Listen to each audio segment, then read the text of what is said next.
Muy bien, mis hermanos, una bendición el poder compartir en esta nueva mañana con ustedes, domingo, pues los que nos vean a través de los medios digitales en cualquier hora del día, por supuesto, pero normalmente estas reuniones, pues como saben, las manejamos los domingos en la mañana, Dios mediante, y es siempre un gusto el que podamos juntos compartir este tiempo que el Señor nos regala y que por supuesto siempre estamos a la expectativa, tanto el que habla como todos los que estamos aquí, que el Señor sea hablándonos a través de su palabra. Nosotros siempre somos meros puentes, si queremos verlo así, de alguna manera, de lo que Él nos va mostrando.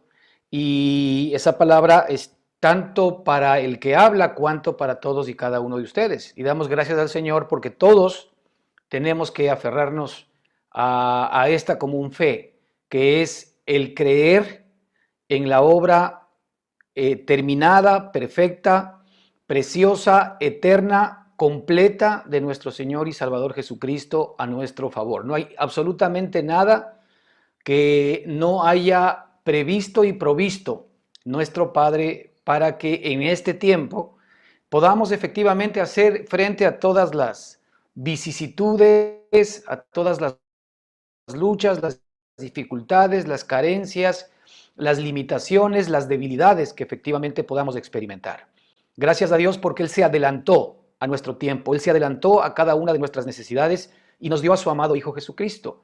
Porque en Cristo Jesús nos han sido dadas absolutamente todas las cosas. Es decir, Cristo es, ¿verdad?, el resumen absoluto y completo de todo el poder de Dios y de todas las respuestas que Dios tenía por los siglos de los siglos para todos y cada uno de nosotros.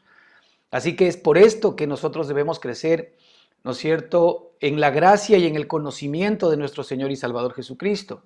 Porque en la medida en que vayamos creciendo en el conocimiento de Él, ¿no es cierto?, en el conocimiento de esta gracia maravillosa que mora y que vive en nosotros, que no son cosas que nos han dado o que se nos han dado, sino que es Cristo mismo como el todo y en todos y cada uno de nosotros. Muchas veces nosotros creemos que el Señor nos da cosas y la verdad es que Cristo mismo es la sustancia de todo lo que usted y yo necesitamos. Todas las necesidades que nosotros tenemos actualmente, ¿verdad?, no son más que una sombra o una imagen de la real necesidad que usted y yo tenemos, que es Cristo nuestro Señor y Salvador. El apóstol Pablo decía que todas aquellas cosas que antes tenía para él valor, o que tenían para él valor, que tenían precio, que valían la pena, llegó a entender que todas esas cosas eran basura a cambio del conocimiento de Jesucristo. Fíjese, se dio cuenta que todo aquello que en nuestra vida pueda tener valor fuera de Jesucristo, ¿verdad?, no tiene absolutamente nada que ver y no es más que una sombra y llega a ser hasta una basura o un estorbo, ¿verdad? Si comparamos con la gracia del conocimiento de Cristo nuestro Señor y Salvador. Así que el Señor quiere que nosotros nos arraiguemos y nos cimentemos en Cristo, que nos arraiguemos y nos cimentemos en el amor, que nos arraiguemos y nos cimentemos en su obra perfecta y terminada para usted y para mí. Nuestra carne normalmente se resbala, se desliza de esta idea y generalmente siempre viene a mirarse a sí misma y a ver qué está haciendo o qué no está haciendo, a ver en qué puede mejorar o cómo de alguna manera puede salir de una u otra circunstancia. La carne siempre está intentando hacer algo, mientras que el Espíritu lo que hace es manifestar su vida a través de nosotros cuando reposamos en Él, cuando nosotros nos sentamos juntamente con Él en las regiones celestiales y descargamos sobre Él nuestras cargas, nuestra ansiedad, nuestras luchas, nuestros temores, nuestras carencias, nuestras debilidades, nuestras enfermedades, nuestras dificultades. Allí Él comienza efectivamente a ser real. Cuando nosotros soltamos las cosas a Él, Él las toma. Pero cuando nosotros tomamos las cosas para intentar resolverlas por nosotros mismos, Él las suelta. Esto es algo importante, hermanos, que debemos tener siempre en nuestra cabeza y en nuestro corazón. Es decir, el Señor nos ha puesto, ¿verdad?, en una situación de descanso con Cristo, ¿verdad? Él nos hizo sentar juntamente con Él. ¿Para qué? Para que descansemos en toda la obra terminada de Cristo, que no es más y que incluye la provisión de todo lo que necesitamos para que en esta vida podamos hacer frente a todo el tiempo que nos resta vivir en esta carne. Esto es lo que necesitamos, entender más esta realidad, aferrarnos más en nuestro espíritu y en nuestra conciencia a la obra maravillosa de Cristo, que Cristo siga morando por la fe en nuestros corazones. Despreciar, ¿verdad?, en nosotros todo tipo de justicia propia, todo tipo de actividad particular que de alguna manera reemplace al sacrificio de Jesucristo. Cristo es el todo y en todos. No olvidemos que la Escritura nos dice claramente que Dios ha hecho que Cristo sea para nosotros primero nuestra sabiduría. Cristo es nuestra sabiduría. Es decir, nosotros necesitamos a Cristo como nuestra sabiduría para que podamos entender todo lo que nuestro Padre ha hecho a nuestro favor. Segundo, Cristo es nuestra justicia o nuestra justificación. Ok, Cristo es nuestra justicia. Yo soy la justicia de Dios en Cristo Jesús. Tú eres la justicia de Dios en Cristo Jesús. Nosotros somos justos no porque nosotros hayamos hecho obras justas. Nosotros somos justos porque Él es el justo y nosotros hemos creído en Él. Y la justicia de Él se nos ha imputado a nosotros para, ante los ojos de Dios, ¿verdad? Que nuestro Padre nos vea exactamente e idénticos igual a Jesucristo. Así es como nuestro Padre nos ve. El Padre ya no ve el pecado en nosotros porque el pecado fue pagado. Ahora, el saber que nuestro pecado fue pagado, el saber que ya no tenemos, ¿verdad?, de parte de Dios reproche, no tenemos acusación o condenación, lo que va a hacer es que entremos en su gracia, ¿verdad? Y esa gracia lo que va a hacer es que efectivamente se va a comenzar a expresar y manifestar como la justicia de Dios en nosotros, y va a ver que en la medida en que nosotros creemos correctamente, creemos en la gracia de Dios, creemos en el perdón absoluto de nuestros pecados y de sus consecuencias también, entonces vamos a poder comenzar a vivir una vida que agrada a Dios. Vamos a comenzar a expresar su justicia, vamos a comenzar a manifestar su santidad. Y esto es algo que no es de nosotros, ¿verdad? De la vieja creación o de la vieja criatura, sino es algo que nos viene por la gracia de Dios. Es decir, se comienza a ser real en nosotros la nueva vida que Cristo puso en nosotros, la vida Zoe, la vida de Él. Entonces, es maravilloso el que permanentemente estemos nosotros recordando. Esto es un tema de que debemos recordar y procurar permanentemente entrar en su reposo. Si algo nos manda la Escritura realmente en cuanto a que nos esforcemos, no es a que nos esforcemos a hacer buenas obras, sino que nos esforcemos de entrar en el reposo de Dios. Porque partiendo de este reposo, partiendo de entrar en la gracia de Dios que nos da la posibilidad de estar en el reposo de Dios, inmediatamente vamos a comenzar a espontáneamente, ¿verdad?, expresar y manifestar las obras de Cristo a través de nosotros mismos. Es decir, ustedes se van a dar cuenta que nuestro corazón ya no va a estar interesado en aquellas cosas en las cuales antes de conocer a Cristo o antes de haberle dejado que Él gobierne en nuestra propia vida, nos llevaba nuestra propia carne y nuestra propia naturaleza pecaminosa hacia esas cosas que de alguna manera terminan siempre obrando mal, aun cuando intenten hacer bien. Pero cuando nosotros estamos en Cristo Jesús, cuando estamos en su gracia, cuando descansamos en Él, cuando nos esforzamos por entrar en su reposo, ¿no es cierto? Y esforzarse a entrar en su reposo efectivamente es hacer a un lado nuestro orgullo. Y hacer a un lado nuestro orgullo es hacer a un lado nuestros pensamientos en la vieja creación. Aún los pensamientos de querer agradarle a Dios por nuestro propio esfuerzo tienen que ver con nuestro propio orgullo, ¿verdad? Cuando nosotros hacemos las cosas separadas de Dios, ¿verdad?, estamos actuando en nuestro propio yo, en nuestro propio ego, en nuestro propio orgullo. Cualquier cosa buena o mala que nosotros hagamos separado de Dios, ¿verdad? O separada de Dios, son cosas que definitivamente, ¿verdad? Están incitadas o están estimuladas por nuestro propio orgullo. De tal manera de que la manera como desechamos nuestro orgullo es dando paso a los pensamientos de Cristo en nuestra mente y en nuestro corazón y desechando nuestros propios pensamientos.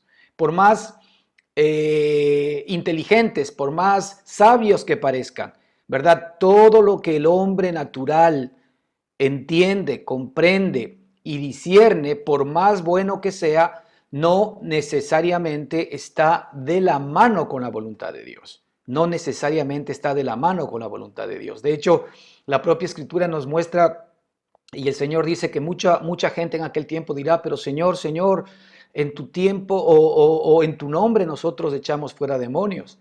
En tu nombre nosotros hicimos estas buenas obras. Y el Señor dice, y yo les diré, apartaos de mí, nunca os conocí, hacedores de maldad. ¿Cómo es que el hacer buenas obras, verdad, significa el que seamos hacedores de maldad? Porque cuando nosotros hacemos aún las buenas obras desde nuestra propia carne, tratando de expresar nuestra propia justicia y esperando que Dios efectivamente nos ame por lo bien que nos comportamos, esto no proviene de Dios, esto no proviene del Padre, esto proviene justamente de ese espíritu fariseo que lo que procuraba es que Dios efectivamente lo califique en función de cumplir la ley, de cumplir los mandamientos.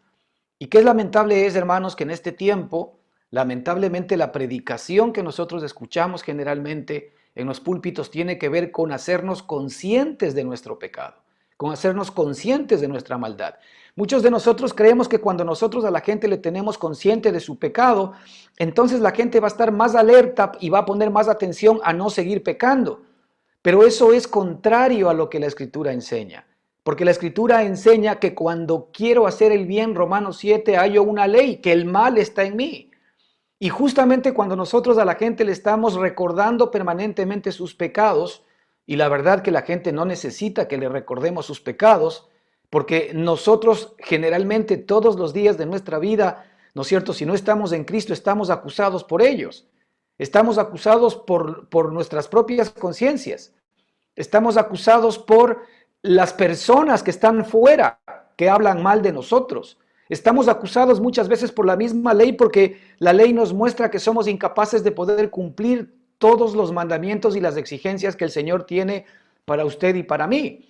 Entonces estamos permanentemente acusados. Pero vamos a una iglesia o vamos a una institución religiosa y también volvemos a escuchar que nos vuelven a recordar nuestros pecados para que nos arrepintamos, para que de todo corazón le pidamos a Dios perdón, para que nos comprometamos con Él, ¿verdad? Y con las personas que hemos herido para nunca más volverlo a hacer y vamos a hacer de aquí en adelante nuestro mejor esfuerzo para lograrlo.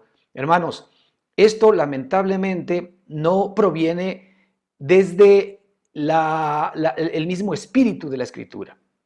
Porque la Escritura es clara y nos dice que nuestra salvación, que nuestra liberación, que nuestra libertad no es por obras.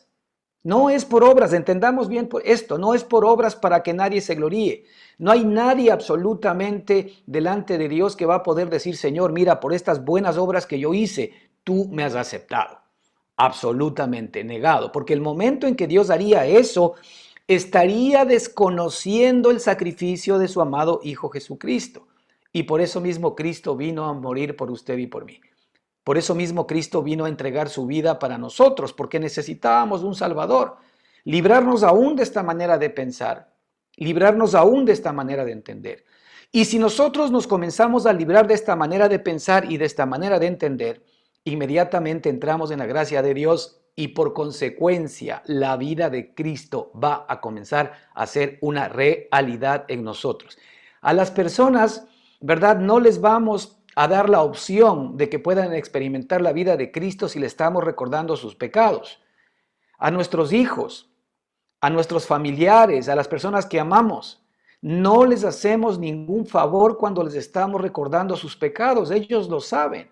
Muchas veces nosotros nos descuidamos de un buen consejo para hacer entrar a la gente en razón, decimos.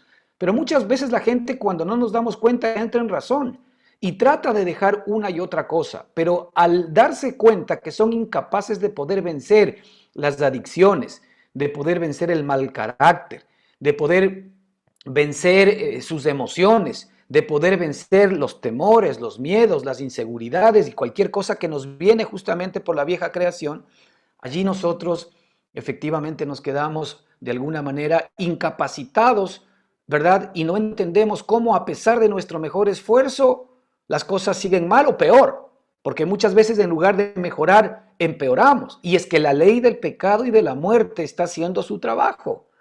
Mientras nosotros queremos hacer el bien, se activa en nosotros la ley del pecado y de la muerte que nos lleva cautivos a hacer el mal, ¿verdad? Que no queremos hacer y no hacer el bien que sí queremos hacer. Ahora, gracias a Dios que Él nos vino a librar justamente de esta ley. No olvidemos lo que nos dice Romanos 8, capítulo 1, ¿verdad?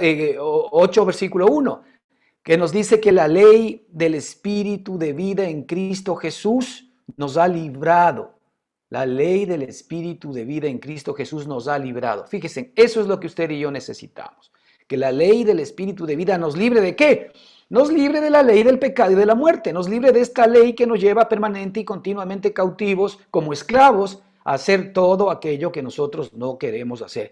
Y por eso el Señor Jesucristo decía que todo aquel que practica el pecado es esclavo del pecado. Mire, todo aquel que practica, ¿verdad? La vida de pecado es una vida de practicidad, es una vida permanente y continua en donde el pecado lo único que puede producir es pecado, pecado, pecado y pecado. Así sus obras sean buenas, ¿verdad? Porque claro, nuestra idea central o el concepto que se nos enseñó de pecado es que estos son pecados y estas son obras buenas. No, para Dios todo lo que sale de la vieja creación es pecado y de hecho la escritura lo deja claro cuando dice que todo lo que no es nacido de fe es pecado. Es decir, todo lo que no nace, ¿no es cierto?, de la resultante de creer y poner mi fe en la palabra de Dios y como consecuencia Dios obra, ¿verdad?, haciendo honor a su palabra por la credibilidad y la fe y la confianza que yo he puesto en sus promesas y sus dichos. Esas obras son las obras nacidas de fe. Mientras que las obras nacidas de nosotros mismos no son obras de fe, son obras de querer agradarle a Dios a la manera de Caín. Es decir, voy a hacer mi mejor esfuerzo para traer mi mejor ofrenda, ¿verdad? A Dios para que Él se agrade de mí. ¿Y qué pasó cuando Caín trajo su mejor ofrenda? ¿Verdad? Simplemente le desagradó la ofrenda de Caín porque era fruto de su propio esfuerzo. Pero sin embargo, Abel, adelantándose al sacrificio expiatorio de Jesucristo, lo que hizo fue traer la sangre inocente de un cordero sin mancha, de un cordero sin contaminación, que efectivamente había sido sacrificado por él. Y lo que Abel hizo justamente es traer la sangre del cordero al Padre, y dice que Dios recibió el sacrificio de Adán como un más excelente sacrificio que el de Caín. Ahora, eso es justamente para nosotros una figura y una maravillosa representación de la obra de Cristo a nuestro favor. Imagínense si la sangre de el cordero que presentó Abel, dice la escritura, que aún sigue hablando, o aún esa ofrenda sigue hablando todavía por Abel en nuestros tiempos, porque está escrito en la escritura. ¿Cómo no será de excelente ahora para usted y para mí la sangre de su amado Hijo Jesucristo, con la cual podemos venir, ¿verdad?, todos los días de nuestra vida por la sangre de Jesucristo, nosotros presentarnos delante de nuestro Padre y decirle: Señor, este es el sacrificio que yo te presento a ti por mis pecados, la sangre de Jesucristo. Esa sangre de Jesucristo lo que hizo es perdonar, limpiar, echar de raíz, acabar con todos nuestros pecados. Y ahora lo que nosotros necesitamos simple y sencillamente es estar de acuerdo con lo que el Señor nos muestra en esta circunstancia, agradecerle por el perdón de nuestros pecados, porque Cristo ya pagó por todos ellos, y comenzar a disfrutar de los beneficios de haber sido amistados con Dios. Los beneficios de haber sido amistados con Dios, ¿verdad? Son vida eterna. Los beneficios de ser amistados con Dios ahora significan para nosotros tener acceso a todas las bendiciones que Dios determinó en el Antiguo Testamento y las ha recogido en Cristo Jesús para usted y para mí. Y todas las bendiciones espirituales que Cristo recibió en gloria cuando fue sentado a la diestra del Padre, y Efesios nos muestra que nosotros fuimos sentados juntamente con Él. A todas estas obras maravillosas que queremos repasar el día de hoy, ¿verdad? Y que no debemos dejar de tenerlas en mente, activarlas permanente y continuamente en nuestro corazón, porque nuestra vieja creación, nuestro hombre natural, al cual todavía lo tenemos presente, aun cuando por el Espíritu lo podemos apagar, sí, pero sin embargo muchas veces, como es una lucha espiritual entre la carne y el Espíritu, ¿verdad? Nosotros al todavía vivir en debilidad muchas veces dejamos que la carne avance, y estos dichos, esta palabra de vida, esta palabra de revelación, esta palabra rema, de alguna manera se aleja un poquito de nosotros y comienza otra vez a ganar la lógica humana en nuestra propia vida, y comenzamos de alguna manera a adentrarnos nuevamente al terreno de la muerte. Pero cuando nosotros recordamos las misericordias de Dios a nuestro favor, permanente y continuamente, esto es algo que nosotros deberíamos repasar continuamente en nuestro espíritu, en nuestra mente y en nuestro corazón. Gracias a Dios que las misericordias de Dios están escritas en su palabra, porque de no haber nosotros tenido la escritura, hermanos queridos, de no haber tenido la escritura, ¿verdad? De no tener nosotros efectivamente un libro, ¿verdad? Una palabra escrita que nos permita recordar la obra que el Señor hizo a nuestro corazón hace tiempo, ¿verdad? Satanás hubiese robado la palabra de nuestra mente y de nuestro corazón.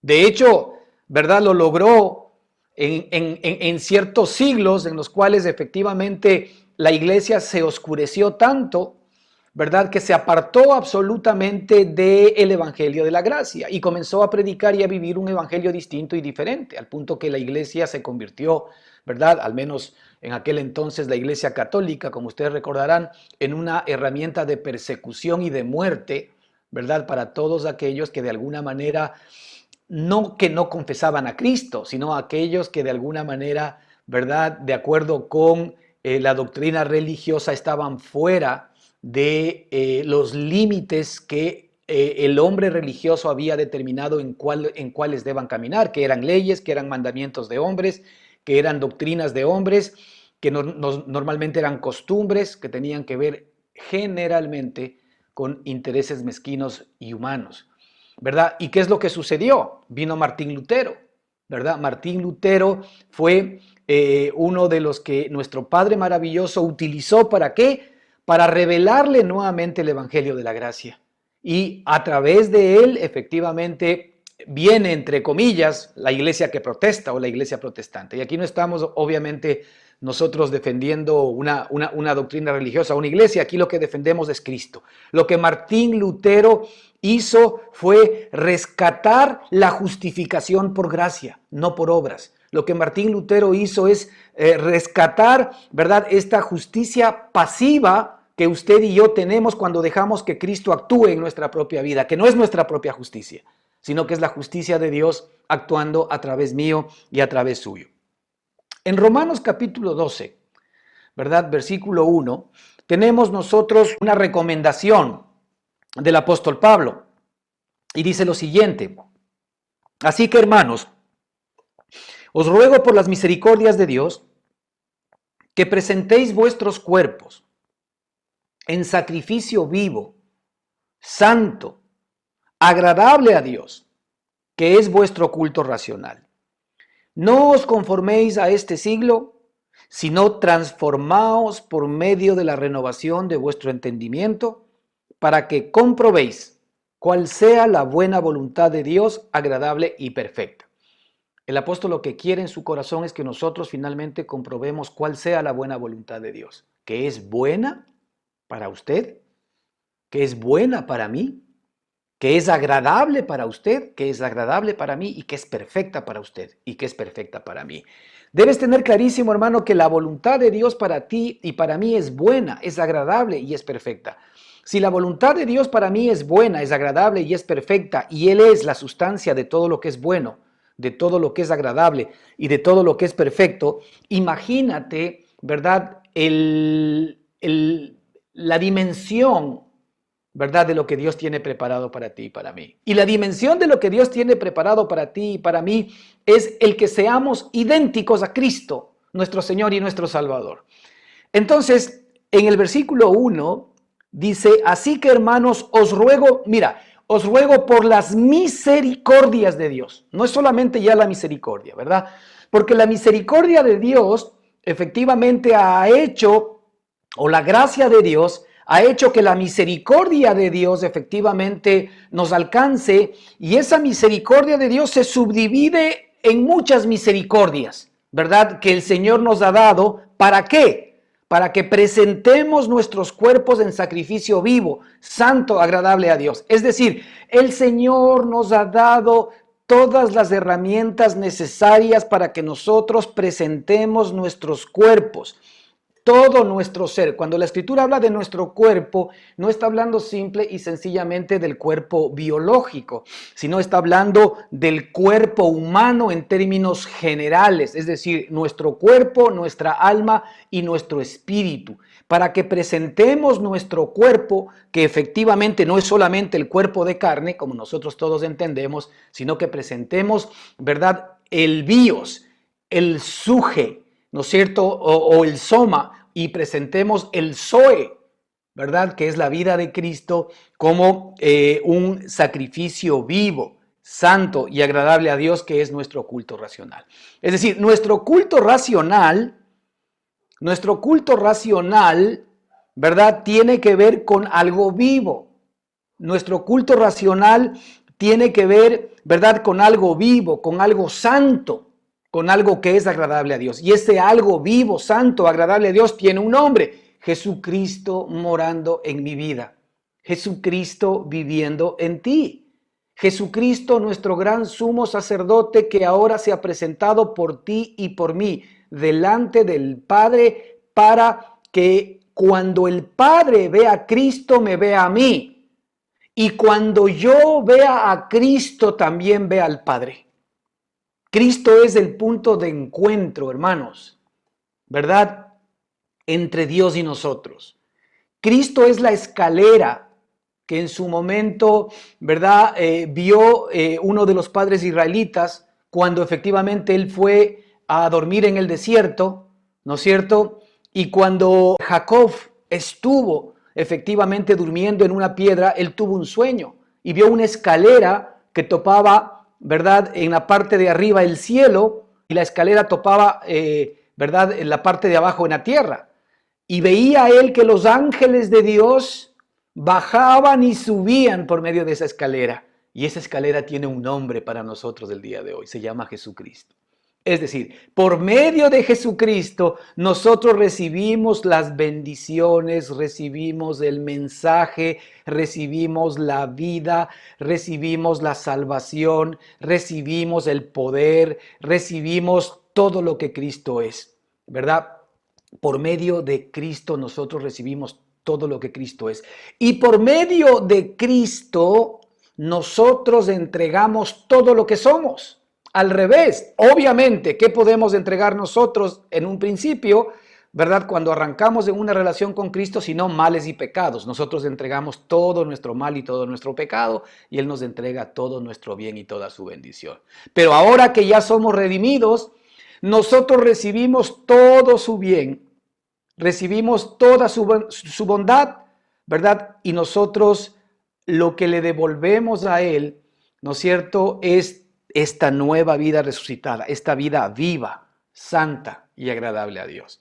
Ahora, esto es obra de Dios a favor tuyo y mío. Aquí no está hablando de que nosotros nos esforcemos por ser santos y agradables a Dios. No, aquí está hablando que por las misericordias de Dios, es decir, por las cosas que Dios ya nos dio, por las cosas que Dios ha hecho a nuestro favor, nosotros nos presentemos de esta manera. Es decir, Dios nos dio las herramientas necesarias para que nosotros podamos vivir una vida viva, santa y agradable a Dios, que es nuestro culto racional. Entonces nosotros tenemos que agarrarnos de la obra que Dios hizo a nuestro favor.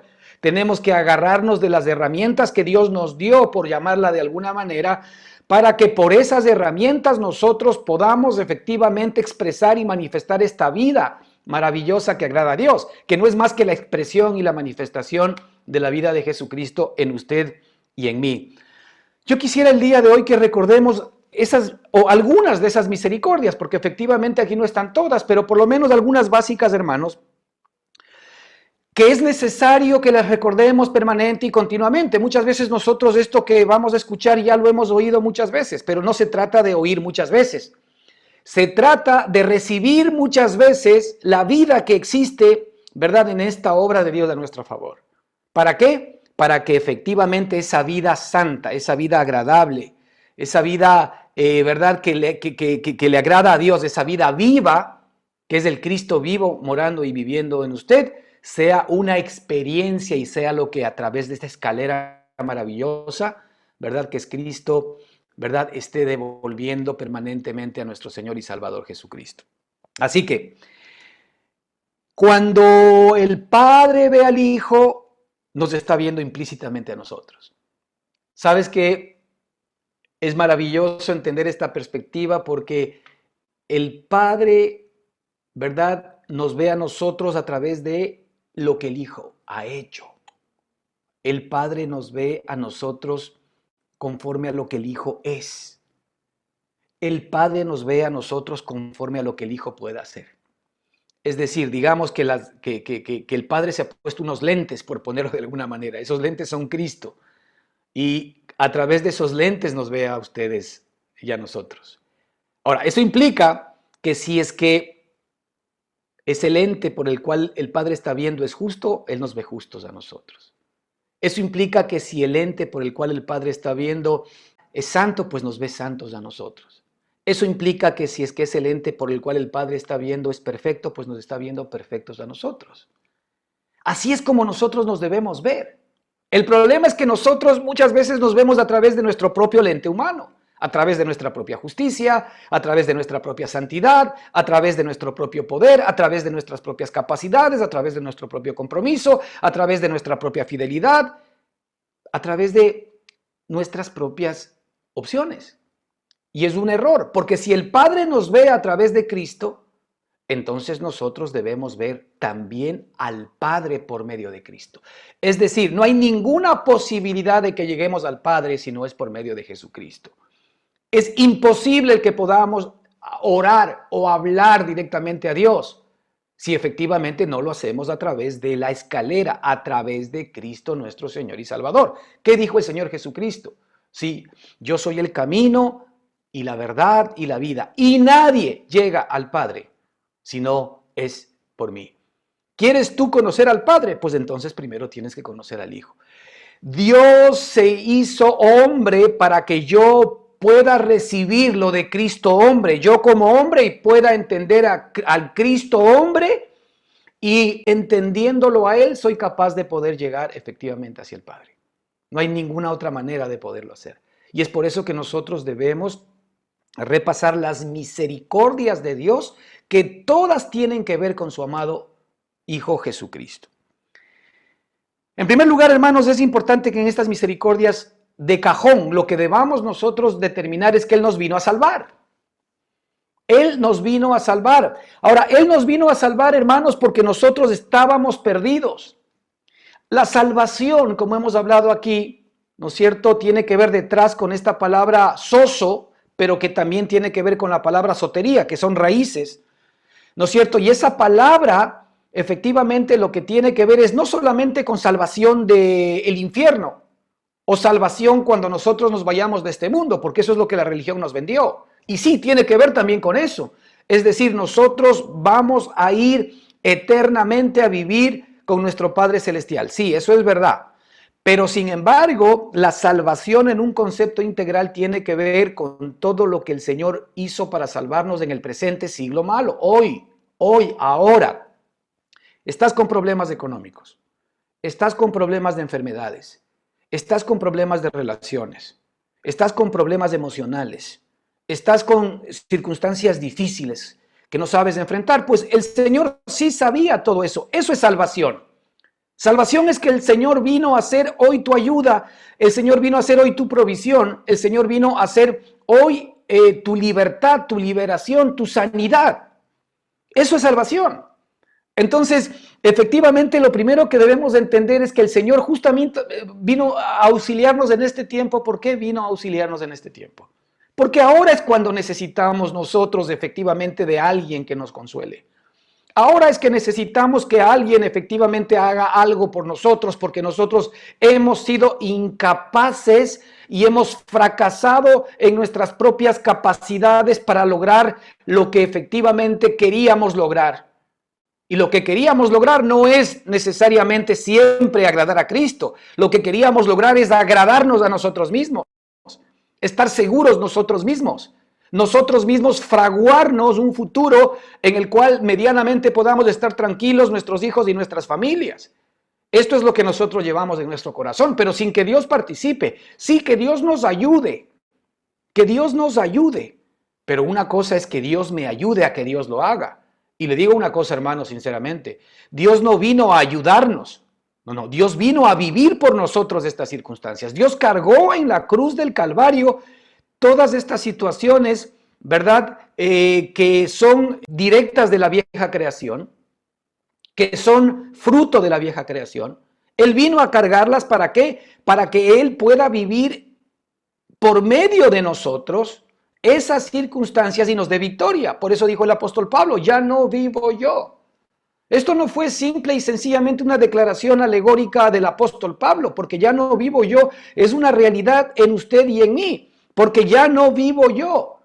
Es decir, Pablo tuvo que creer en que ya no vive él, porque la Escritura nos dice claramente en Romanos 6:6 que nuestro viejo hombre fue crucificado juntamente con él, que hemos muerto juntamente con él. Y si es que el Padre dice en su palabra que hemos sido crucificados juntamente con él y hemos muerto juntamente con él, no esperes no sentir nada para decir, sí estoy muerto. No, créelo.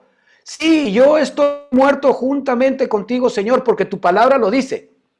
Y el Señor nos dio su palabra para que creamos en ella, y la Escritura nos dice que la palabra de Dios es la sustancia, ¿verdad?, de nuestra fe. Es decir, nosotros por la fe, en la palabra de Dios, entendemos las cosas que Dios hace. Por la palabra de Dios nosotros entendemos las cosas que Dios hace. Entonces yo tengo fe en la palabra de Dios.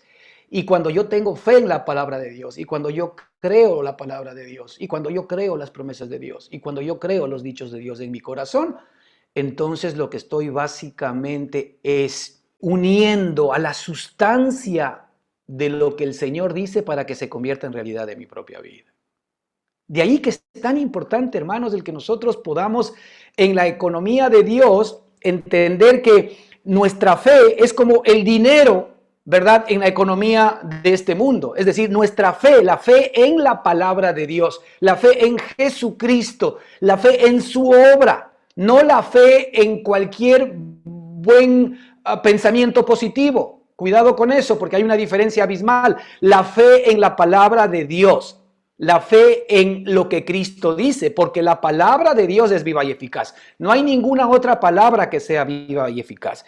No hay ninguna palabra, ¿verdad?, que nos anime de cualquier persona, que sea muy bonita y que de alguna manera nos motive, ¿verdad?, que sea viva y eficaz. La palabra de Dios es viva y eficaz. Entonces, como la palabra de Dios primeramente es viva, es eficaz, y la palabra que Dios nos ha hablado es espíritu y es vida, en esa palabra yo tengo la confianza necesaria, ¿verdad?, que se constituye en la sustancia del futuro que estoy construyendo para mi propia vida. La Escritura nos dice que es pues la fe, la certeza de lo que se espera. ¿Y qué es lo que yo espero? Yo espero lo que Dios dice de mí. Yo espero lo que Dios dice de mí. ¿Y qué dice Dios de mí? Yo sé los pensamientos que tengo acerca de ti, pensamientos de bien y no de mal, para darte todo el bien que tú esperas. La pregunta es, ¿tú esperas bien para ti o esperas males? Ese es el problema, porque tú tienes certeza, fíjate, la fe es la certeza de lo que se espera. La pregunta es, ¿qué esperas? ¿Esperas bienes o esperas males para tu propia vida? Pues déjame darte una mala noticia. Normalmente los seres humanos esperamos males para nosotros, no esperamos bienes. O esperamos bienes no que provengan de Dios, sino que provengan de la suerte, que provengan de nuestra propia planificación, que provengan de nuestros contactos, que provengan de las circunstancias económicas por las cuales estamos de alguna manera atravesando, que provengan del sistema político en el cual nos encontramos. Esa es normalmente, ¿verdad? El bien que nosotros esperamos cuando efectivamente no estamos en Cristo Jesús. Pero cuando estamos en Cristo Jesús, es pues la fe la certeza de lo que se espera. Ok, entonces, ¿qué espero yo cuando estoy en Cristo Jesús? Todo lo que Él dice que Él me ha dado, todo lo que Él dice que Él ha hecho por mí, todo lo que Él dice que yo soy, todo lo que Él dice que yo puedo hacer, todo lo que mi Padre efectivamente ha prometido para mí, y sí que ha hecho promesas maravillosas, promesas para esta vida y promesas para la vida futura. Entonces, la fe en la palabra de Dios es esencial y vital para construirnos un futuro conforme a esa palabra. Si nosotros efectivamente no practicamos continuamente esa fe, fíjate, la fe es la certeza de lo que se espera y la convicción de lo que no se ve. Es decir, la fe es la certeza de lo que se espera. Cuando yo comienzo a esperar, ¿verdad? Permanente y continuamente, y esa es la buena batalla de la fe. Cuando yo comienzo a esperar lo que Dios dice en su palabra de mí, aun cuando las cosas externas lo nieguen, o aun cuando las situaciones externas o las personas estén en contra de aquello que el Señor me está diciendo que me ha dado, inmediatamente, ¿no es cierto?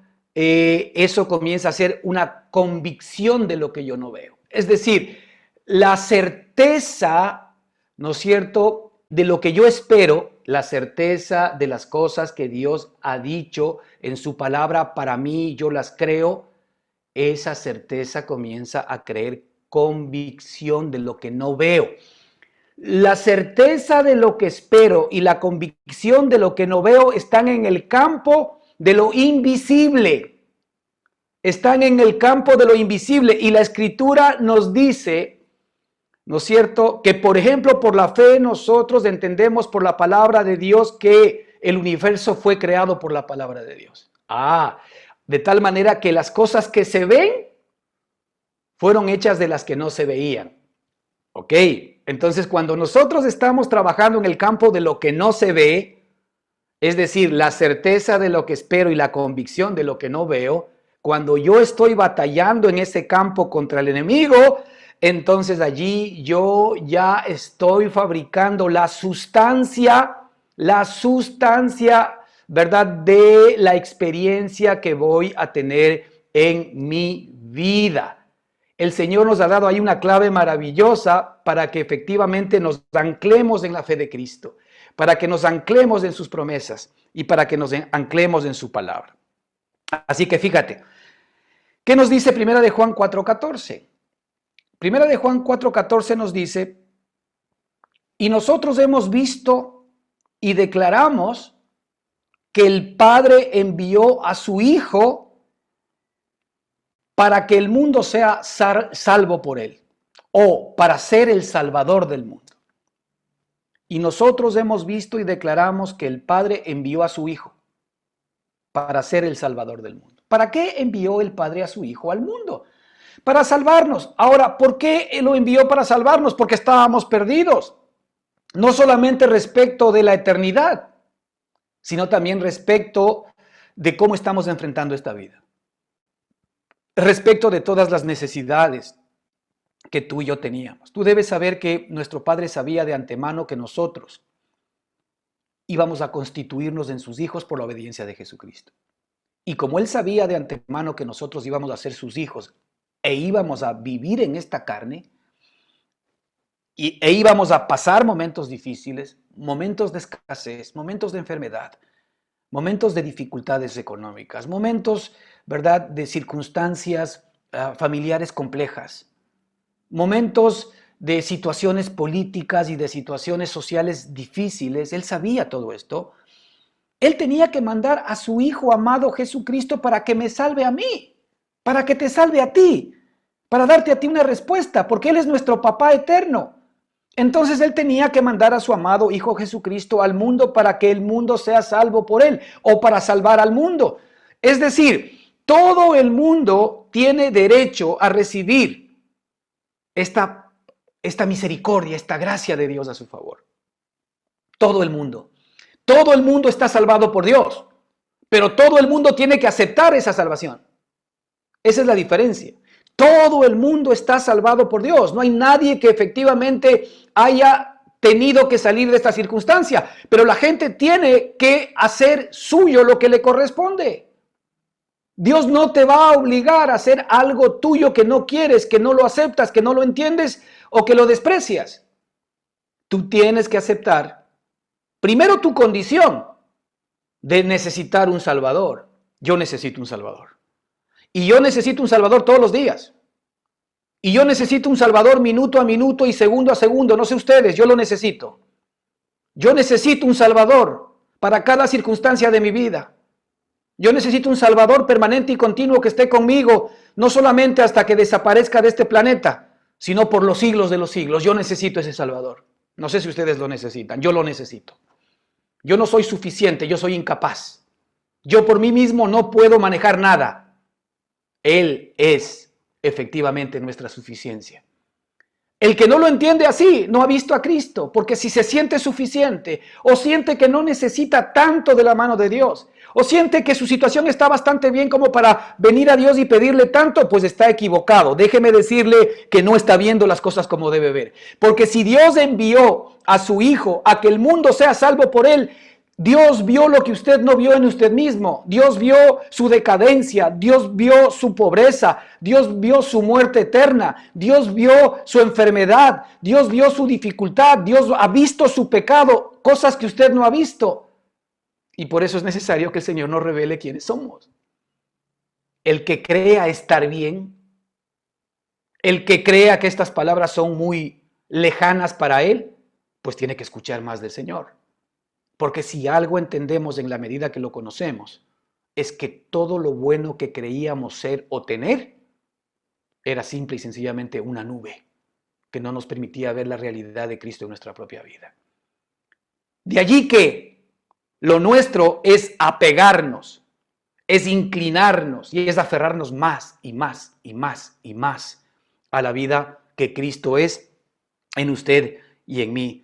Y nosotros hemos visto y declaramos que el Padre envió a su Hijo para ser el Salvador del mundo. Esto es misericordia de Dios. Esa misericordia, hermano, tiene que estar permanente y continuamente en tu corazón. Tú no puedes dejar de entender, pensar que el día de hoy y en cada minuto necesitas del Salvador. Cada día que el Señor permita que tú continúes en esta vida, tú necesitas del Salvador. Necesitas de la salvación del día de hoy, del suministro de la salvación para este día. Tú necesitas caminar en esa realidad para que efectivamente nosotros podamos comenzar a recibir esta misericordia de Dios día a día. Entonces, claro, cuando recibimos esta misericordia y entendemos quiénes somos, entendemos que requerimos el favor de Dios permanente y continuamente, entonces seguro que vamos a estar anclados en donde debemos estar. Mira, otra misericordia que queremos ver. Él vino a hacer por nosotros la voluntad del Padre en la tierra. Fíjate qué interesante lo que nos dice Hebreos 10, 5, 7. Nos dice, por lo tanto, entrando en el mundo, ¿quién? Cristo. Entrando en el mundo, Cristo, cuando Cristo entraba en el mundo. Esto es una profecía, ¿no? Por lo tanto, entrando en el mundo, Él dice, sacrificio y ofrenda no quisiste. Escuche bien esto, hermano. Sacrificio y ofrenda no quisiste, pero me preparaste un cuerpo. ¿Quién? A Cristo. Señor, tú me preparaste un cuerpo a mí, un cuerpo humano, un cuerpo como el de mis hermanos. Tú me preparaste a mí un cuerpo como el de mis hermanos. Me preparaste un cuerpo. Holocaustos y sacrificios por el pecado no te agradaron, porque no había holocausto, no había sacrificio por el pecado que nosotros seamos capaces de pagar. porque no había sacrificio ni ofrenda que podía satisfacer las exigencias del Padre para usted y para mí. Entonces, ¿qué hizo el Padre? Me preparaste un cuerpo, dice el Señor Jesucristo. Yo soy tu hijo, ¿verdad? Me preparaste un cuerpo, ¿verdad? Entonces dije, heme aquí para hacer, oh Dios, tu voluntad. Ok, me preparaste un cuerpo y entonces dije, ok, Padre, todo lo que a ti te gustó es prepararme un cuerpo para que yo pueda hacer tu voluntad. ¿Sabes, hermano, que nadie había podido hacer la voluntad de Dios?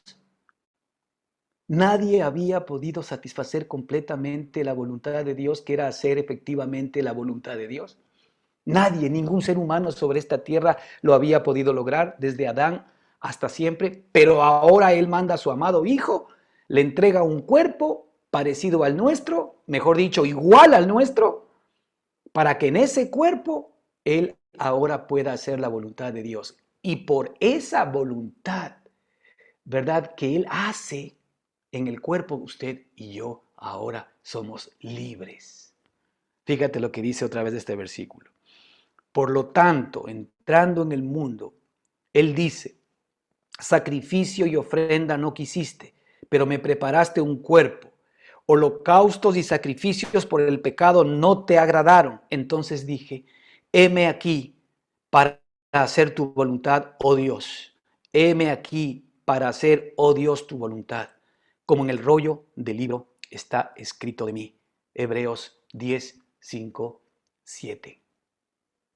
Cristo vino a hacer la voluntad del Padre por ti y por mí en un cuerpo humano, para que así como Adán desobedeció en un cuerpo humano y todos fuimos constituidos pecadores, de la misma manera Cristo venga en un cuerpo humano a obedecer a Dios por todos y seamos constituidos justos.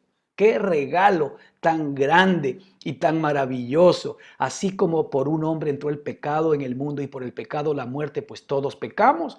De la misma manera por un hombre, Jesucristo, entró la justicia en todos los hombres y la vida por la justicia de un hombre, Jesucristo nuestro Señor y nuestro Salvador. En Él efectivamente nos anclamos y en Él ponemos nuestra confianza. Entonces, Él vino para hacer por nosotros la voluntad del Padre en la tierra. Así que, hermano, en términos prácticos, ya tú no tienes que hacer la voluntad de Dios. Ahora lo que tú tienes básicamente es que creer, ¿verdad?, en la obra que Dios hizo ya. Creer en la obediencia de Cristo y esa obediencia comienza a ser tu obediencia y esa obediencia hace que tus obras, que tus hechos, hace que tus actitudes, hace que tu manera de vivir sea una vida renovada, una vida cambiada, una vida santa, una vida nueva, una vida en la cual, ¿verdad?, la ley del pecado y de la muerte ya no se puede enseñorear, sino que la ley del espíritu de vida nos libra de esa ley. Así es como Dios ha hecho las cosas, entendiendo y dejando claro que Dios no quiere que sigamos pecando. Dios no quiere que sigamos viviendo una vida de esclavitud al pecado. Obviamente no lo quiere, pero la metodología de Él es la gracia, es el evangelio de la gracia. La metodología de Él no es cumplir la ley, no es cumplir los mandamientos. La metodología de Él no es hacer nuestro mejor esfuerzo y nuestras obras más santas. Esa es la metodología del mundo por tratar de agradar a Dios sin Cristo. Pero nuestra posición es contraria. Nuestra posición es nosotros ponemos toda nuestra confianza en la suficiencia, en la plenitud de todo lo que Cristo es. En este es mi Hijo amado en quien tengo complacencia. En Él ponemos nosotros efectivamente nuestra capacidad y ponemos nuestra confianza. Esta es otra de las misericordias maravillosas que efectivamente tenemos que recordar permanentemente. Él vino por nosotros a hacer la voluntad del Padre. Aquí hay otra. Él vino a cumplir en esa voluntad, y lo vemos ya, ¿verdad? Él vino a cumplir la ley de los mandamientos por nosotros. Por eso es que para usted y para mí, ya la ley escrita, la ley de los mandamientos, ha sido crucificada en la cruz, porque Cristo ya cumplió la ley. Fíjate lo que dice aquí en Mateo 5:17. Y Cristo mismo lo dice, ¿ah? Dice, no piensen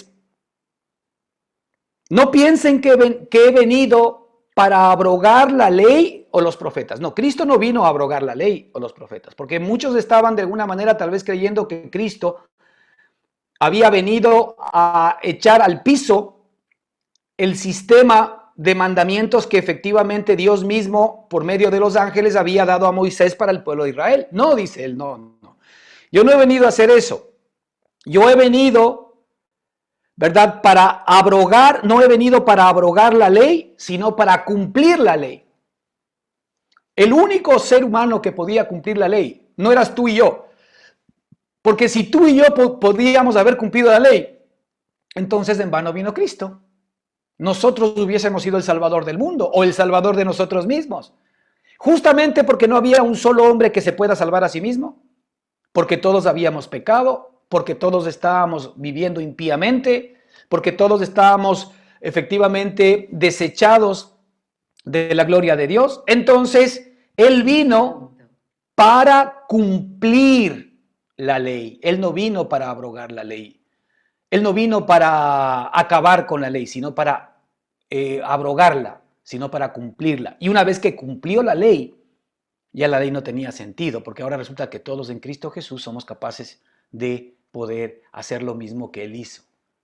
Podemos cumplir la ley cuando estamos en el Espíritu. Ahora pues ninguna condenación hay para los que están en Cristo Jesús, los que no andan conforme a la carne, sino conforme al Espíritu. Por el Espíritu haced morir las obras de la carne.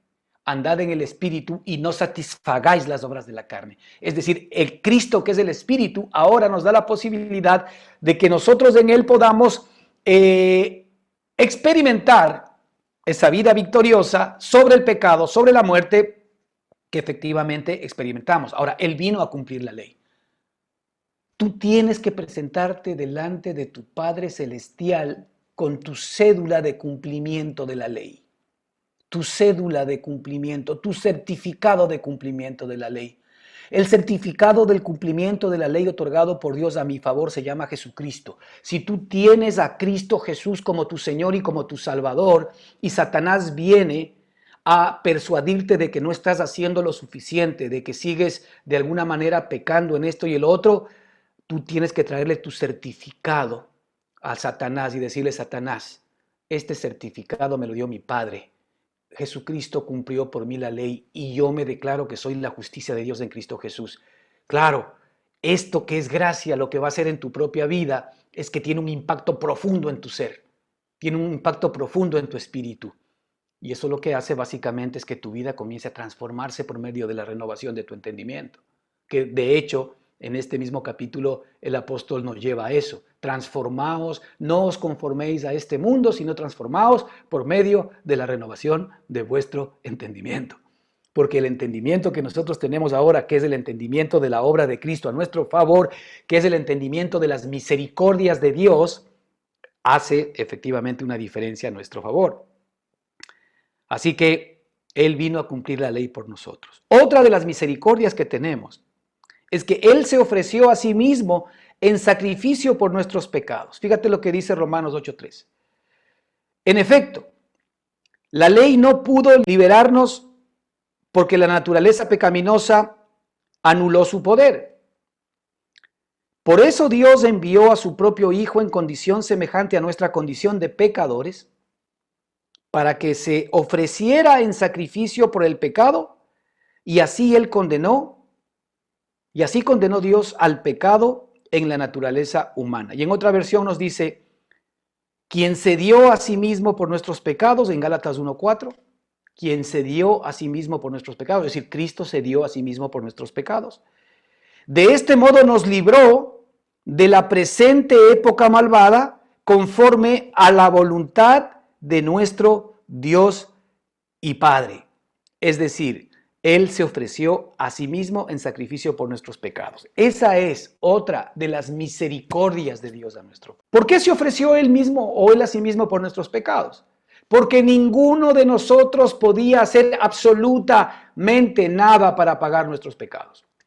De hecho, en el Antiguo Testamento la Escritura nos muestra que los sacrificios, los holocaustos, lo que hacían básicamente es que los pecados de los israelitas, que también tenían que poner fe efectivamente en la sangre de los animales y de los machos cabríos que estaban derramando, ¿verdad? De la mano del sumo sacerdote que tenía que entrar una vez al año por los pecados del mismo y por los pecados del pueblo para pedir perdón a Dios por la sangre que se había derramado.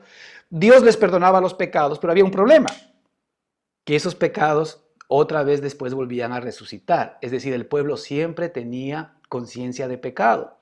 Y como tenía conciencia de pecado, otra vez había que volver efectivamente a derramar la sangre de los animales, la sangre inocente de los animales. Y así sucesivamente. Entonces el problema del ser humano es que esa sangre que no era una sangre perfecta, porque no era la sangre de Cristo, no era capaz de borrar la conciencia del pecado. Sí borraba unos pecados, pero inmediatamente el hombre volvía a tener conciencia de pecado y volvía a pecar. ¿Sabes que una de las razones por las cuales nosotros pecamos es increíble? Mientras más tenemos conciencia de pecado, más vamos a pecar. Mientras más conciencia de pecado tenemos, más vamos a pecar. Contrario a lo que se nos enseña, que mientras más tenemos conciencia de pecado, más cuidadosos vamos a ser para no pecar. Pues esto es contrario a lo que la Biblia enseña, porque ahí es donde se activa justamente la ley del espíritu, la ley del pecado y de la muerte. Cuando más queremos hacer el bien, más activamos la ley del pecado y de la muerte. Es decir, cuando más consciente soy de mi pecado, es cuando más quiero enmendarme. Y cuando más quiero enmendarme, es cuando más activo la ley del pecado y la muerte. Y mientras más activo la ley del pecado y la muerte, más voy a experimentar más pecado, más muerte, más adicción y más muerte. Es por eso que el Señor lo que busca ahora es que la sangre de Cristo, que es la sangre de su amado Hijo, que es perfecta, esa sangre nos quite la conciencia de pecado.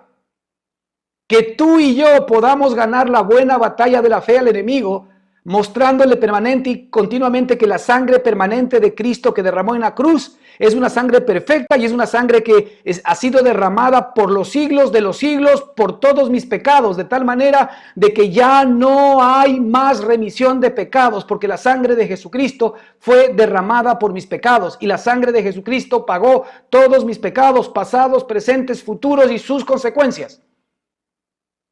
Esa es la realidad. Creemos. Nuestra carne muchas veces se niega a creer, no lo entiende. Es demasiado grande, demasiado alto para que entre en nuestra vieja naturaleza. Por supuesto, nunca va a entrar. Por eso es que es necesario que a través del nuevo hombre vayamos dando opción para que esta realidad entre en nuestro corazón y efectivamente pueda vivir. Dios quiere que nosotros seamos libres de pecado. Dios quiere que nosotros vivamos la vida de Cristo en cada uno de nosotros, absolutamente libre de pecado. Y quiere que seamos tan libres de pecado que ni siquiera tengamos conciencia de pecado. Y allí es donde la sangre de Cristo hace su trabajo, porque la sangre de Cristo es capaz de podernos limpiar la conciencia de nuestros pecados. ¿Por qué? Porque cuando yo recuerdo que Cristo ya derramó su sangre por mí y la sangre de Cristo es eterna, fue derramada desde antes de la fundación del mundo, y en esa sangre todas las personas que han tenido fe han sido justificadas, y será así por los siglos de los siglos.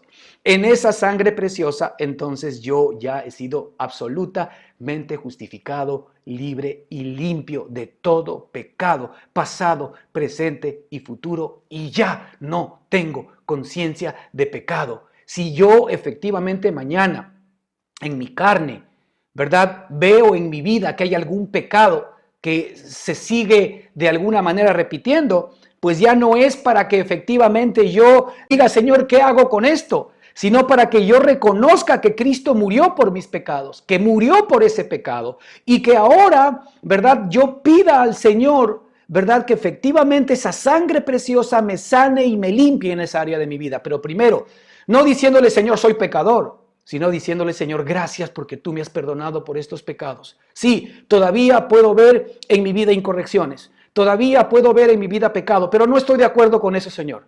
No estoy contento tampoco con eso. No estoy de acuerdo, pero sé que tú ya pagaste el precio por estos pecados míos. Y ahora, Señor, yo te agradezco porque tú ya me has perdonado, tú ya me has limpiado. Y ahora, Señor, tú me has dado libertad sobre aquello. Eso es fe. Eso es llamar a las cosas que no son como si fuesen. Así es como el Señor habla y así es como efectivamente nosotros somos libres. Nosotros somos libres por la sangre del Cordero, dice la Escritura, y por la palabra del testimonio de ellos. Somos libres por la sangre del Cordero. ¿Cómo nosotros hemos vencido a Satanás? Dice la Escritura.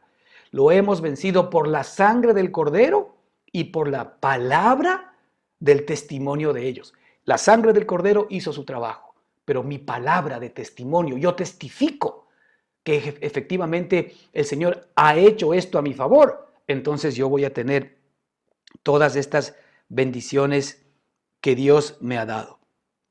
Así que hermanos, Él se ofreció a sí mismo en sacrificio por nosotros, por nuestros pecados. Nada tú puedes hacer por tu pecado.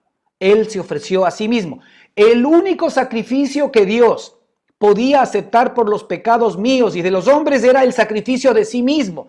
Por eso dice la Escritura que Él se entregó a sí mismo. Es decir, Dios no podía aceptar un sacrificio de humano, no podía aceptar un sacrificio de animales, no podía aceptar, ¿verdad?, un holocausto humano, una ofrenda humana. Jesucristo no podía aceptar un sacrificio de un ángel, porque si no hubiese mandado a morir a un ángel en lugar de a Jesucristo por nosotros.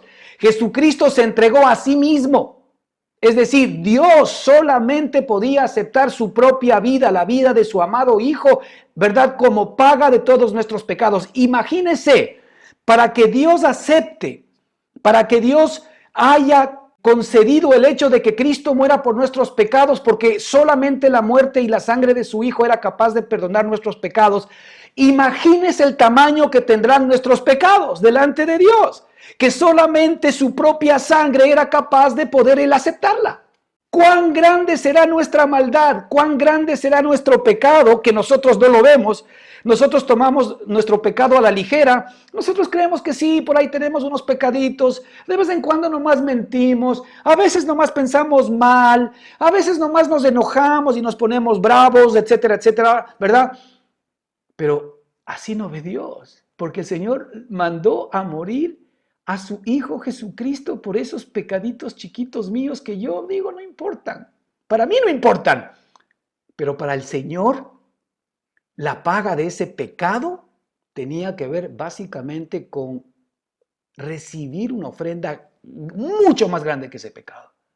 Y la única ofrenda que había mucho más grande que el pecado, la única, no había más, era la sangre de su propio Hijo Jesucristo. ¡Qué tremendo! ¿Cómo si es que el Señor efectivamente nos dio esa sangre, no será nuestro pecado? Mira el valor que tiene para Dios la sangre de su Hijo. Así mismo es el tamaño del pecado que teníamos. Es decir, para que efectivamente nuestra maldad sea borrada, había que pagar con el precio más alto de la santidad. Y era su amado Hijo Jesucristo por usted y por mí. Estas son parte de las misericordias de Dios. Aquí hay otra para ir terminando.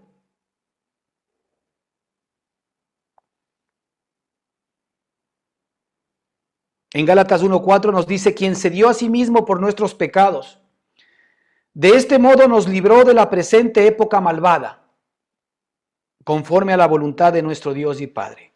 En la misma idea, ¿no? Ahora, Él llevó nuestra vieja creación a la muerte. Es otra de las misericordias de Dios. No solamente que cargó nuestros pecados, sino que una vez que cargó nuestros pecados, Él llevó nuestra vieja creación a la muerte. Y sabemos que nuestro viejo hombre fue crucificado juntamente con Él, para que el cuerpo del pecado sea destruido, a fin de que ya no seamos esclavos del pecado. Romanos 6:6. Y sabemos que nuestro viejo hombre fue crucificado juntamente con Él. Es decir, Él llevó nuestra vieja creación, nuestro viejo hombre, nuestra naturaleza pecaminosa a la cruz del Calvario. Los que somos de Cristo hemos crucificado la carne con sus pasiones y deseos, dice la Escritura. ¿Tú lo crees? No, pero es que yo todavía sigo con pasiones y deseos. Pues créelo, por eso mismo estás siguiendo con pasiones y deseos. Porque tú estás confesando que, sí, yo todavía tengo muchos pecados. ¿Qué estás confesando tú? ¿Estás confesando que Cristo ya pagó por tus pecados y que tú eres libre de pecado de acuerdo a lo que dice Jesucristo? ¿O tú sigues confesando lo que ves? Es decir, tú estás andando por vista, no andas por fe. Tú sigues todavía con pasiones y deseos. Dices, pero yo sigo todavía en mis pasiones y en mis deseos. Bueno, por eso, porque estás confesando lo que estás viendo con tus ojos. Y no estás confesando lo que efectivamente el Señor ya ha puesto en tu corazón, que es su palabra de vida, que es la sustancia que hemos hablado. Es pues la fe la certeza de lo que se espera. Es pues la fe la sustancia de lo que se espera. Si yo confieso por medio de la fe que soy libre de pecado, que soy libre de maldad, entonces ¿qué es lo que pasa? Eso comienza a ser una realidad en mi propia vida. Y voy a comenzar a experimentar la santidad y la justicia de Dios. Pero no, es que mire, mire cómo sigue mi vida desordenada. Mire este pecado. Mire cómo sigo teniendo mal carácter. Mire cómo sigo teniendo estas malas inclinaciones. ¿Estás confesando sustancia de lo que te va a seguir sucediendo? Justamente porque estás confesando eso permanente y continuamente y no lo que tu Padre te ha dado, es que estás viviendo esta experiencia permanente y continua. Tienes que romper el ciclo. Tienes que romper el círculo vicioso. ¿Cómo lo haces? Comenzando a confesar vida, no muerte. Comenzando a confesar libertad, no esclavitud. Comenzando a confesar justicia, no injusticia. Comenzando a confesar obediencia, no desobediencia. En esa medida vas a comenzar a experimentar, ¿verdad?, lo que el Señor tiene para ti. Él llevó nuestra vieja creación a la muerte. Así que nuestro viejo hombre fue crucificado juntamente con Él. Gloria a Dios. Señor, gracias por haber crucificado a mi viejo hombre. Gracias porque mi viejo hombre está muerto. Gracias porque cuando mi viejo hombre quiera asomar, yo no le voy a dar opciones de decirle, viejo hombre, ya deja de hacer eso, sino que le voy a decir, tú estás muerto. De acuerdo con la Escritura, tú estás crucificado, tú estás muerto, yo no soy esa persona. Estoy de acuerdo con Cristo. Estoy de acuerdo con Dios y vas a ver cómo tu vida comienza a cambiar. Eso es lo que la Escritura dice, que seamos transformados por medio de la renovación de nuestro entendimiento. El nuevo entendimiento que tenemos tiene que prevalecer sobre el viejo entendimiento. El nuevo entendimiento, y la Escritura dice que el justo por la fe vivirá, y que el nuevo hombre ya no vive por vista, sino por medio de la fe. Entonces, eso es lo que tiene que prevalecer ahora, lo que Él dice, no mi experiencia. No lo que veo, lo que Él dice tiene que prevalecer. Esa es mi confesión. Así es como yo renuevo mi entendimiento. Con lo que Él dice, le doy el primer lugar a lo que Él dice.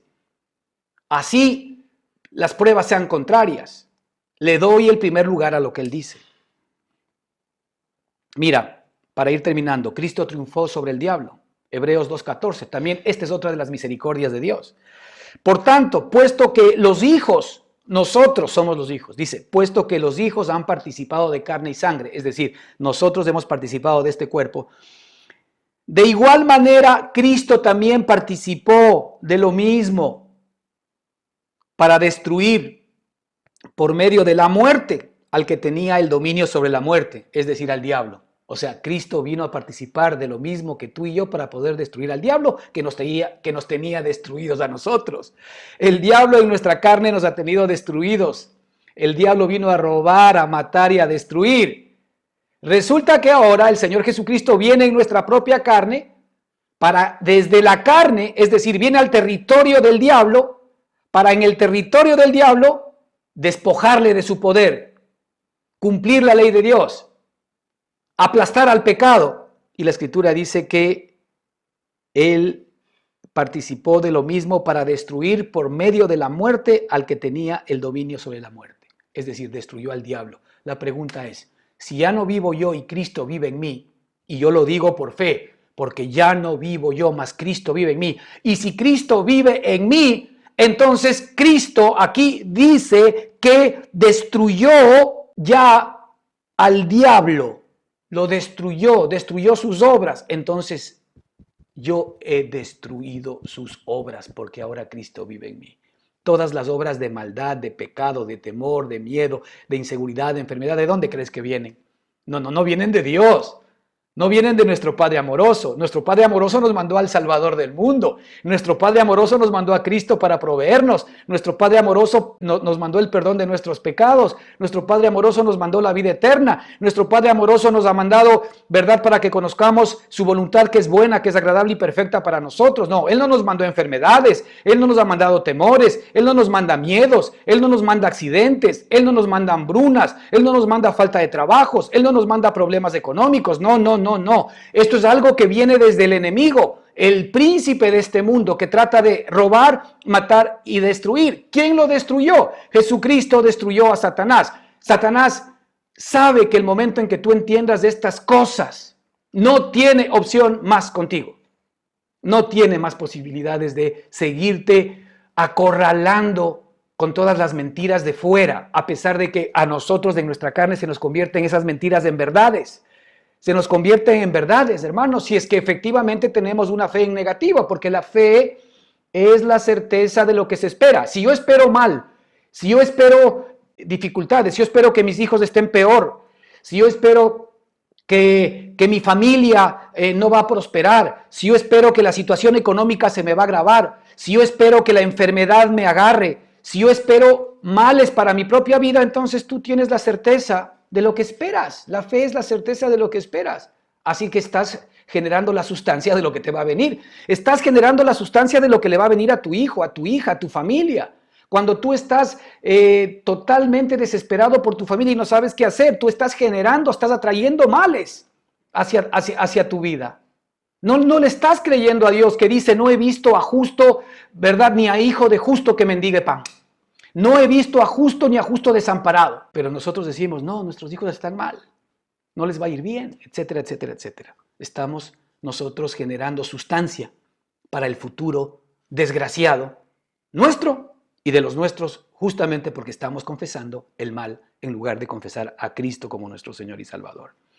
Y la Escritura nos dice que Él también despojó a los principados y a las autoridades y los exhibió como espectáculo público, habiendo triunfado sobre ellos en la cruz. Gloria a Dios. ¿Quién triunfó sobre ellos en la cruz? Cristo. Y Cristo ahora mora en mí. Ahora yo tengo la vida de Él. Entonces yo he triunfado sobre los principados, sobre las autoridades. Yo he triunfado sobre todo dominio, ¿verdad? De mal y de pecado y de muerte. Y hoy yo juntamente con Cristo he triunfado en la cruz del Calvario, porque así como mi viejo hombre que pertenecía al diablo fue crucificado juntamente con él, también el diablo fue crucificado juntamente con Cristo y con mi vieja creación. Maravilloso. Y para terminar, ahora sí, hemos resucitado juntamente con él. Hechos 2:23. Esta es otra de las misericordias de Dios. A este que fue entregado por el determinado consejo y el previo conocimiento de Dios, ustedes, les dice a los judíos, lo mataron clavándole en una cruz por manos de inicuos. A él, a Jesucristo, Dios lo resucitó de la muerte, puesto que era imposible, escuche bien, era imposible que él quedara detenido bajo el dominio de la muerte. Nosotros hemos sido resucitados juntamente con Cristo, es decir, la muerte ya no tiene poder sobre usted y sobre mí. La muerte que nosotros entendemos, esta muerte física, esta muerte eterna, ya no tiene poder sobre nosotros. Más al contrario, Él lo que hizo es que nos sentemos, de acuerdo con Efesios 2:6, nos hizo sentar en los lugares celestiales. Juntamente con Cristo Jesús nos resucitó y nos hizo sentar en los lugares celestiales de Cristo Jesús. Es decir, nosotros hemos recibido todas las bendiciones espirituales de Jesucristo, pues nos ha hecho sentar juntamente con Cristo en la cruz del Calvario. Hermanos, con todas estas misericordias, que es las que el apóstol dice, por las misericordias de Dios, entonces ahora nosotros tenemos que presentarnos nosotros mismos a Dios como vivos de entre los muertos, santos. Es decir, esta vida que Dios nos dio, toda esta obra en nuestro favor, son las herramientas de las cuales nos tenemos que tomar cada día para que la vida de Él, el poder de Él, la victoria de Él, la provisión de Él, sea realmente nuestra experiencia y lo que podamos entregar a nuestro Padre. Que el Señor les bendiga ricamente. Amén.